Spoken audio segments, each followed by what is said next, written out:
ఇప్పుడు మీ ఇద్దరు big big స్టార్లతో చేశారు, వెంకటేష్ గారు, నాగార్జున గారు. ఇదే ఇంత పెద్ద స్టార్స్ నుంచి మీరు వర్కింగ్ ఎక్స్పీరియన్స్ ఎలా ఉండేది? సెట్స్లో వాళ్ళందరూ ఎలా ఉండేవాళ్ళు?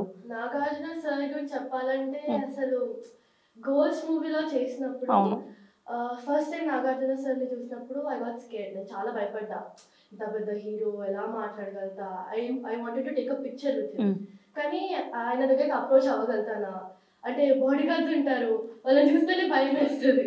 ఇంకా I went closer. So hi అమ్మ అనుకుంటా చేసి మాట్లాడాడు, ఫోటో దిగాము, కాంప్లిమెంట్స్ ఇచ్చాడు సార్ కూడా. బాగా చేస్తున్నావు అమ్మా, మంచి హిట్ కొడదాము, ఇట్లా ఆడియో రిలీజ్కి రా అమ్మా, ఇట్లా ఇంత అంటే వాళ్ళు వాళ్ళ ఏమంటారు, వాళ్ళు ఎంత పెద్ద హీరో అని చూడరు, అందరితో ఈక్వల్ గా ఉంటారు.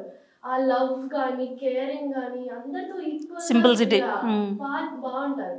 వెంకటేష్ గారు కూడా అంతే. ఇంకా నారప్పలో చేశారు కదా అది. మేము కోవిడ్ టైంలో చేసాం. కోవిడ్ అప్పుడు అయిపోయింది, థర్డ్ వేవ్ అయిపోయింది. వి స్టార్ట్ షూట్ అనమాట. సో ఇద్దరం ఉండే మేము, అండ్ అందరూ పీపుల్ అందరు ఉండే. అండ్ కట్ అనగానే మాస్క్ అనమాట. అండ్ ఎవరైతే మాస్క్ తీసుకోలేదో రే ప్లీజ్ రా, రే వద్దురా, రే మనకు వద్దురా, ఈ కోవిడ్ వద్దురా, వేసుకునిరా మాస్క్ అని. అండ్ చాలా టూ మచ్ కామెడీ అంతే. ఆయన చూస్తూనే ఉన్నాము, బయట కూడా అలాగే ఉంటారు జోవియల్ గా. సెట్స్ లో కూడా రే వద్దురా, మనం రిస్క్ తీసుకోవద్దురా, జోక్లు వేస్తుండే కోవిడ్ మీద. ఇట్లా జరుగుతుందిరా, అట్లా అమ్మో మనం రిస్క్ తీసుకోవద్దు అది ఇది అని. ఇంకా దాని మీద జోక్స్ వేస్తూ కానివ్వచ్చు.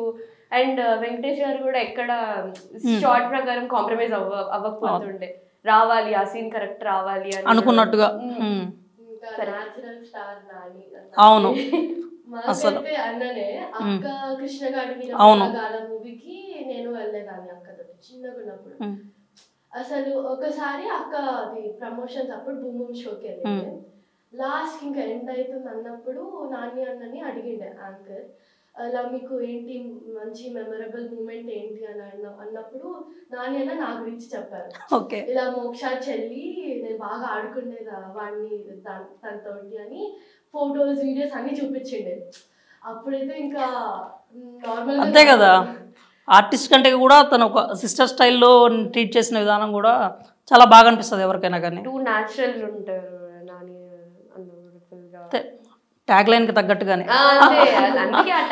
అవును. అవును. ఇంకా ఏదన్నా బెస్ట్ మూమెంట్స్ ఉన్నాయా? పెద్ద పెద్ద హీరోస్ కావచ్చు, లేకపోతే డైరెక్టర్స్ కావచ్చు.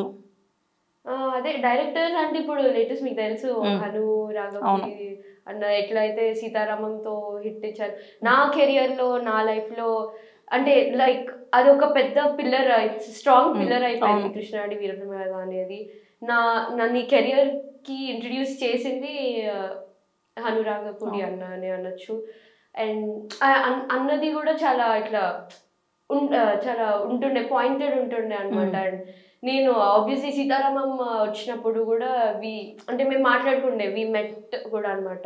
ఇలా మూవీ ఉంటుంది, we're trying to do everything అది అని అనుకోవడం. But it's huge hit, it's a blockbuster. అది ఆ వర్క్ ఏదైతే ఉందో, ఆ హార్డ్ వర్క్ ఏదైతే ఉందో అదంతా కనిపించింది.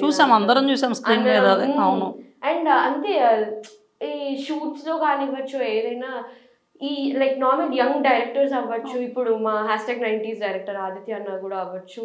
లైక్ వాళ్ళకి ఏదైతే విజన్ ఉంటుందో అది ఎప్పుడు వాళ్ళు లైక్ కంట్రోల్లో ఉంటుంది అనమాట. వాళ్ళు కావాలంటే కావాలి, ఆ విజన్ ఏదైతే ఉందో డిఫరెంట్ ఉంటుంది. ఎవరు కూడా ఇప్పుడు కాంప్రమైజ్ అయితే అవ్వట్లేదు. ఏదైతే అనుకున్నారో అది ఒక్కసారి వచ్చిందా, ఒక్కసారి అది ఆడియన్స్ కి రీచ్ అయిందా అంటే హిట్. అంతే అవుట్పుట్ మాట్లాడుతుంది. ఇంకా అంతే అవుట్పుటే ఇంకా మనం చూస్తాం దాన్ని.